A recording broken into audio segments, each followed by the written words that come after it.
kuki nabaye nakuze ndi inspired n'umuziki w'abarundi Burundi n'u Rwanda is pretty much the same country en fait nibo batureze muri musique so nyita nkora communication n'umuntu umwe hano. Farious is one of my biggest inspiration. Sati B is a good friend and he's a wonderful, super wonderful, talented guy. So muri make I'm very happy man. I'm very excited kuri event tugiye gukora. Ndanezerewe cyane. The Ben yitegure gute ku biteramo bidasanzwe agiye gukora ku butaka bw'u Burundi. Igihe kimana kigeze nago wagihagarika.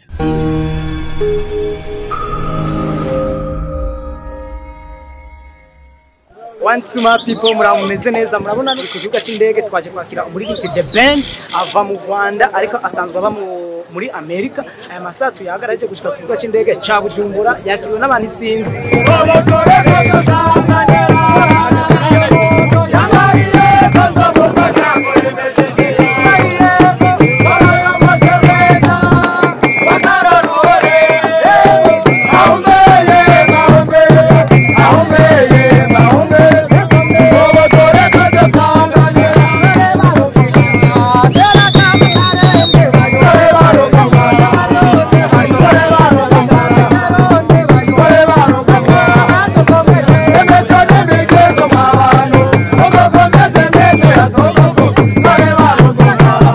Turakewe cyane kwa tumwake mu gigi wacu ni ryambere hashitse avuze yuko tugiye kuronka umunezero cyane mu gihugu cy'u Burundi kuri ja republique twese turamwitegereje igishika tugoshika duharabe turabe iyo bitera bije eske uko abivuze niko azobikora then visa kuko narinzi ko ngiye gusanga imfura mu kindi gihugu cy'ababanye. I'm very happy kuba ndi hano cyane ndanezerewe cyane. Ego The Ben nimba atari banga canke ari ryambitse mu Burundi nike kintu umaze kubona kano kanya gusushise hano cyagutangaje hano iwacu mu Burundi. Urugwiro ego urukundo ruri hejuru cyane ndanezerewe cyane mbese bimeze nk'ibyo wacu kwa. Ego abarundi gushaka no kanya barituze byinshi muyoboke yadusiguriye mbese atubwira n'amateka y'umuririmbyi rurangiranwa ku isi no muri Africa ariwe The Ben agiye guhura n'abaririmbyi rurangiranwa hano mu Burundi ndetse bamaze gukora byinshi bitandukanye muri Africa ndivuge ku isi yose. Big Fizzo, Sadbi n'umuririmbyi bari kubaraza Lino G. The Ben yitegure gute ku biteramo bidasanzwe agiye gukora ku butaka bw'u Burundi? Nditeguye cyane ku ruhande rwanjye ariko nanone ndanezerewe cyane kuba ngiye gura nkunda kubivuga na Farious is one of my biggest inspiration. I'm very close cyane n'umuhanzi witwa Sati B is a good friend and he's a wonderful, super wonderful, talented guy. Ndamukunda cyane. Lino G namumenye kubera concert nahise mindi kumufana ukomeye. So muri make I'm very happy man. I'm very excited kuri event tugiye gukora tu. Abarundi ni benshi ari biteze kukubona ndetse kuko benshi bagukunda utaregera ubiyereka uwo ari we. The Ben hari band ingo live band yurikimwe abaririmbyi bakomeye barimba live neza agiye korana nabo kuri ki The Ben yahisemwo gukorana na band yo ngaha mu Burundi. Icyumviro nakigize nyuma kuko nagomba kuzana na band ivuye Kigali ako bitekerezaho nari nicaye ahantu nindi by the way ndavuga ni kuki nabaye nakuze ndi inspired n'umuziki w'abarundi nkaba ngiye Burundi nkaba njyanye yo band kandi bafite band aribo abanyamuziki twakuze en fait nibo batureze muri musique so nyita nkora communication n'umuntu umwe hano arambwira ati band nziza ni nyinshi yambwiye nyinshi zitandukanye ariko arambwira mu byukuri imwe muri zo ni yitwa Ingo Band. Turavugana numva ndabakunze we about to make history kabisa. Niteguye ku rwego ruri hejuru cyane. Ibihugu byose njyamo bitandukanye biba birimo abarundi akenshi iyo nkoze concert mu Belgique na 50% abarundi 50% abanyarwanda gutyo mbe babavanze ufite igihugu cyacu Burundi n'u Rwanda is pretty much the same country so ibyo twakoze ahandi tujya gukora ibirenzaho ahangaha kundi rwego.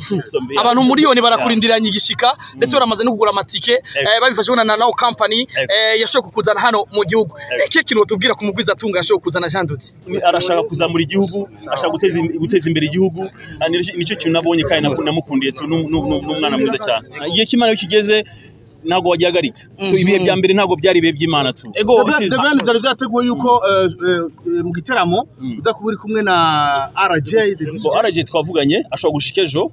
Icya kabiri RJ ni inshuti yanjye hafi so iyo nkoze ibitaramo bya hafi hangaha muri East Africa kenshi akunze kuba ari with me for the most part ariko nibaza ko na John yamugiriye ikizere nk'umu DJ international. Umuririmbyi urangiranwa The Ben yamaze gushaka gutaga Burundi abarundi n'abarundi kazi abanyarwanda n'indi kwisi yose babimenye ariko kandi ntiyaje wenyene ari kumwe na Babu sinzi ko twakuramutsa nawe umeze neza. Abarundi bakunze gukurikirana ku mbuga n'ivyo wagiye urabashikiriza ku mbuga zitandukanye ariko kano kanya warunsi bakwe yo kuzo bari kuri mwe kuri stage n'umuririmbyi urangiranwa dufise kwisi Big Fizzo cyo kimwe na Sadbi na Lino G cyo kimwe na Tiger wiyumva gute? bishimira Imana Ego. wese umuntu ungana nanjye aba afite vision y'umuntu muto wafanye The Ben ukabona mu bikumwe kuri stage bishira Imana ndashimira The Ben na John banyizeye nanjye kuba baranzanye hano Imana Ego. Akabazo kanje kanyuma karabe kuri John wongera utwakira n'umushitsi ndetse unatubwira n'ibikurikira ndetse unamubwira n'akajambo kamwe umushitsi ko deje wamaze kumushikana wabikoze. Murakoze cyane ndagoma ndabahe mwiriwe ndabashimira ku mutima mwiza mwatweretse wo kwakira my big brother ndamuhamagara nka mukuru wanjye Ben. I'm very happy.